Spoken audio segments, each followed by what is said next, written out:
All Well, right, you stepping know what into time it our is? game time. All right, so this is one of my favorite moments. As you Uh, recall, several months ago, we uh, would we you don't got it. You don't hypothesized have to do it. and talked about, oh man, how I bet, the Switch has been out for a hot minute. They got the Switch Lite and that's been selling really well. You don't But have to do it. what if we got a 4K Switch? What did I say, Kenny? What did I say? No, we You ain't said it gonna get wasn't no gonna happen, 4K Switch because it don't make no sense. But but it we kind of did, does. we did get wind of I think it was back in how many months ago was that? I can't recall now, but we did post this talk about briefly that Nintendo had purchased a whole bunch of OLED screens from some company. I can't remember Yeah. where. Probably out So in China, I think. Was it Samsung. Samsung? It's either Samsung or LG, and Okay, they got yeah, like a surplus of OLED yep, pieces. So that's where it made the most sense of like they're definitely going to make something because they've bought up all these screens. But to your yep. point earlier, it's like they could just be, hmm like Switch a XL. Switch XL, because basically what we had talked about was, why would they make a 4K Switch if they're buying up all these OLED screens? The OLED screens don't offer a better resolution than the Switch screens that they already have. They're just bigger and brighter, sharper colors, blah blah blah blah blah. Um, and that's what we got. Earlier this week, Nintendo announced the release of a Nintendo Switch OLED model, which basically comes with a number of improvements that include a 7-inch OLED screen that has a wide adjustable kickstand on the back, so you can like kind of angle your Switch at different positions of whatever suits you in the moment. We're getting a new dock with a wired LAN port, so you don't no longer have to play unwired. So hopefully, no more lag to death smash matches and what's it called, Splatoon 2 matches and so forth. And then we got 64 gigs of internal storage as standard for the model, as well as some quote unquote audio improvements of a nondescript fashion. So I think what is it? What is it running for? I think it'll be $349.99 when it comes out. That sounds just about right. Um, yeah. So we're getting a Switch XL. Um, you said it. You was right. yep. Let me admit publicly in front of everybody, you was right.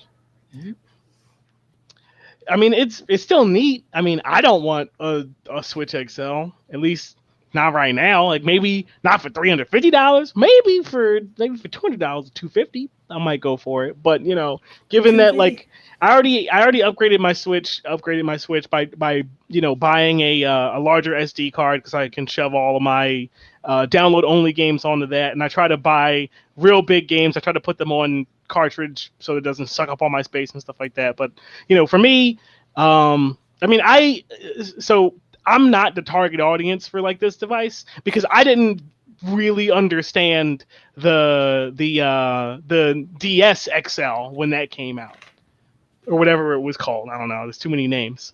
So I never really understood. Like, I already got a DS. What do I need a DS XL for? And I was like, this one still work. But I also like. I think like I'm also in a minority along with Kenny here, a different one, where every game I've ever bought still works, at least as far as I know. Like I don't have like games that got super scratched or whatever. I don't have Yeah. I never leave discs just laying out somewhere. So I take care of everything I have, even if I don't really play it that much no more.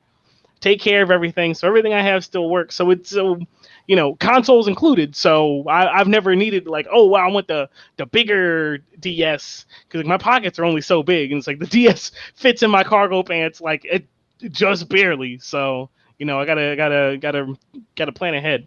But I don't know. What do y'all think? Or well, also you, Kenny, what do you think about the OLED model for the Switch? To your point, yeah. Most of my consoles have never broken unless there was like Red Ring of Death, the yellow light issue on the PS3, Nothing I've had since. Gosh, actually, that's the only era where I had problems. When I come to think of it, yeah, it was just didn't have a problem for Wii U. I'm trying to think. So yeah, I typically I was gonna say I think handheld wise the only thing I updated. Hi, Replicant for cosplay. Thanks for following.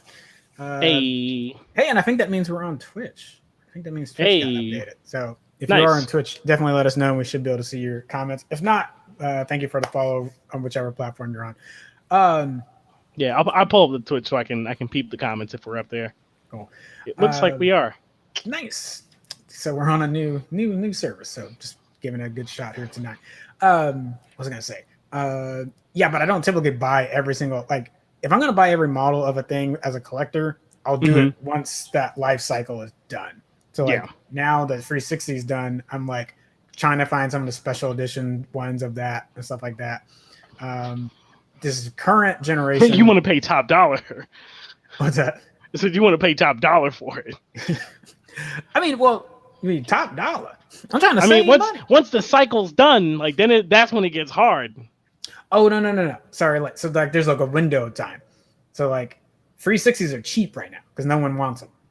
There will be a time like give it 5 years or so where then everyone would be like, man, you know what I liked playing? The 360. I really want to play Crackdown. I can't play it anywhere. Yeah. Yep. So they'll go back and all of a sudden those R2D2 360s that were those are going to be skyrocket. The Gears of War special edition, like so all that stuff. So like I'll buy it now once the cycle ends, you know. But like so an OLED in the downtime. I got you. You're trying to play bottom dollar. Exactly. Dollar baller. Yeah. The only reason I've upgraded something recently has been like speaking of 4K. Oh, okay. Was the 4K options on the Xbox One X, not the Series X, although the Series X now push, Xbox One X gave you the opportunity to do some 4K pushing, and also the Xbox would run hot.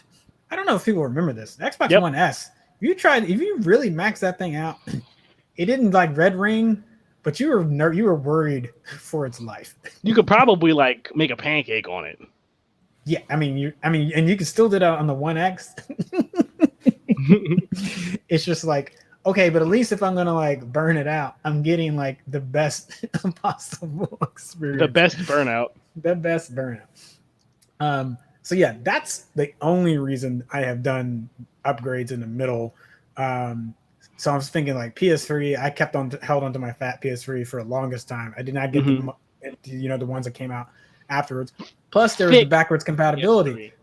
Thick PS3. Thick.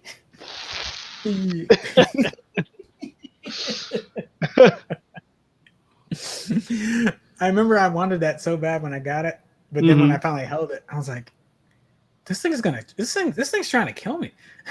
Yep. It's Q Wolfsmith.mp3. It's like that's hot. That's hot. So to your question, no, I'm probably not gonna get it. Like, unless someone will buy my Switch right now, if you buy my Switch for about $250, and all I gotta do is spend $100 to get it, yeah, I might do that. Yeah, see, trade-ins are an option. I often forget. Like you and I are like collectors, so we don't like to give shit up.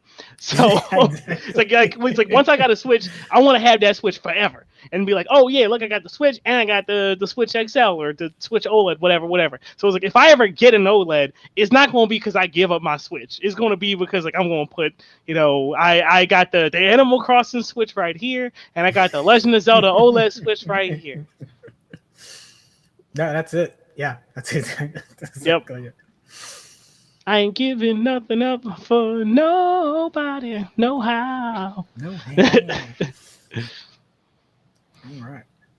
what is next? Alrighty. Oh wait, we got more video game news. As soon as I remember where I put my notes, because I keep pushing buttons. Bam, over here.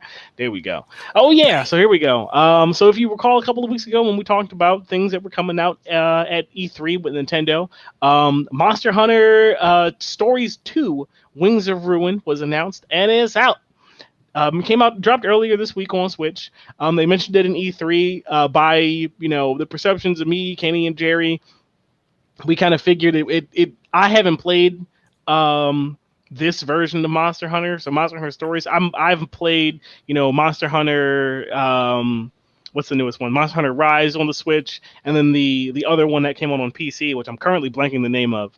But this one kind of has like a Universe? more Yeah. what is it? It's like Monster Hunter Try. That doesn't sound right. I think that was the old one before that. Um, That's Monster Hunter right. World. That's it. That's Yeah. it. Had to look at my Steam library, and I'm like, that's too many Monster Hunter colon something. But yeah, this one by our assessment of people who haven't played the game, looks like it's more of like a whimsical approach to the Monster Hunter world. There's like a How to Train Your Dragon type of vibe with this one, where Oh like you have like a yeah. pet that you engage in combat with or whatever. It looks more. I think if I remember, if memory serves, it's like a turn-based RPG style approach, which if you've played the other Monster Hunter games is very very different. So if you don't like Monster Hunter World, that open the pseudo open world type vibe, you might like Monster Hunter Stories too. I think the demo is out already on Switch, so I think you can grab it to try it out. I don't know how long it's going to be there, but give it a peep. It should be pretty cool. Nice. Any thoughts on Monster Hunter from you, Kenny? I've not. I got to get back into it because you're saying world. I feel like can you not? I thought you could play that on console and like I think Hmm. it's got crossplay between I all three believe of it those. does. World does have crossplay, and a while ago they came out with like a really really big expansion. It's like Like Iceborne. Iceborne or Yeah, something yeah, like that. yeah. Yeah, a friend of mine and I were playing it together like all the time or whatever, and then something had come out right before Iceborne had come out, and like we downloaded the DLC and we never played it together. Well, at least I downloaded it and I never played it, so I don't know. But yeah, but it's really fun. I've only played a little bit of Monster Hunter Rise so far, so I haven't like really sunk my teeth into it because I recently started playing No Man's Sky, which is well past its in goodening phase. So PSA, No Man's Sky is good. Like if you didn't never get around to playing it because you had heard about all the razzmatazz that happened, it's safe to play. The water has been tested. The radiation is gone. You're good to There go. was some razzmatazz. Hmm. There's some nonsense happening now. Yeah. I mean, long and short was basically the developer was just like just never said no in an interview. And it's like, oh wow, can you do this thing? It's like, yeah, you can do that. You can do that. He's like, oh, can you do this thing? He's like, yeah, totally. So it's like he just overpromised. And to their credit, they've gone through and tried to make sure on all those promises that were made. So big props to that team. It's true. But I haven't been playing a lot of Monster Hunter Rise because of that. So, but speaking of things that I haven't been playing, Sonic Colors Ultimate has been announced on Switch earlier this past week. I think it was actually today. Um, it was today. So fans of Sonic Colors, you're getting an ultimate version that's coming out on the Switch, which comes like with some, I think it's some audio touch ups, visual graphical improvements, customizable controls for varied control schemes, and a bunch of other like little quality of life type stuff that you would expect from a souped up version of a good game. For me, I haven't played a lot of Sonic games over the years, but one of the things that I've enjoyed most about a lot of the Sonic games is the Sega Sound team slaps. Yo, they know how to write good music. And Sonic, say what you want about the games, Sonic has like almost always had good music. Like you think of Sonic Mania, Sonic R, Sonic Adventure 2 Battle, Sonic 2, Sonic 3, Sonic 1. It's looking to be real good. So even so, for me as a fan of Sega's sound team, like I'm definitely at minimum gonna listen to the soundtrack of Sonic Colors just because I'm sure it's gonna slap. I never played the original, but it being on the Switch does make it a lot more approachable. So I might pick it up if the soundtrack is really good. I might pick it up. So the last one I played was on the Wii U, Hmm. and I think Lost It wasn't World. that one where he turns into a werewolf, was it? That was Unleashed, I think, I think that because was the one where he there's turns into a werewolf. because the honestly okay.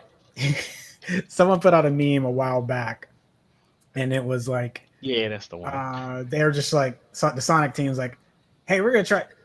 Please stop buying this so that we can like reboot it properly. All right, it's like it's gonna be like a Prince of Persia thing of like mixed with knights into dreams. What, you guys bought that? Okay, we're gonna give him a sword and he's gonna be a knight. What? Y'all like that too? What's going on? All right, they'll definitely won't like this one. We'll turn him into a werewolf. Oh my gosh! I feel like the Sonic Unleashed like title comes through where it's like it's like the question of like, yo, what if a werewolf bites a wolf, except they replace wolf with hedgehog. And it's like, what if a werewolf bites a hedgehog or whatever? I don't know the plot of this game. I saw it and I was like, nah, I'm good. it's been a bit. Hmm.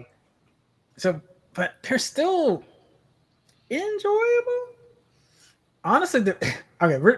Honestly, the only problem was just the Wiimote controls, and they Hmm. did get better about that as that series progressed on the Wii. So, like, I don't remember what the first one was. It might have been the Secret Rings. Hmm. So that one wasn't that great, but I gotta admit, like Black Knight and Unleashed. I mean, it ain't the Sonic you want. So Yeah, let's be clear about that. it's You ain't true. getting Sonic Adventure, which is my near and dear 3D Sonic experience. Yeah, Sonic So Adventure 2 Battle one of the best 3D Sonic games, if not the best. Also, soundtrack slapped. soundtrack set. Gosh, is that the only? Is that what we're playing? I'm still, even Is when that they're not what? good. Is that what we're doing? It's just like I know this game isn't that great, but that soundtrack though. That's what we're doing. Hey man, Sega Sound Team knows what's up, and a bunch of their music is on Spotify. So if you're a big fan like I am, slide on over to Spotify. They this everything is on there. They got tons of Sonic music. What is it? I'm trying to now. Jet Set Radio is on there, Yes, right? yes, it Yep. is. I don't know if Grind is on there, but Future is, and uh, or no, actually, so both of them are on there. Grind is like got different license things, so someone has put together a playlist of it, Mm. so you can listen to all of it. And then Future is actually on an album that you can get on Spotify. So thank you for reminding me of that because that Yep. ooh man, just that Radio Future, oh Hmm. so good. Yep. If, Two Mellow is on there too. Real similar game, yeah. if I remember correctly. Uber Geeky, thanks for the follow. And yeah, Jet Yep. Set Radio. So on That's Spotify. if you don't know, I hope you know. I hope you know. If you don't know, I hope you know.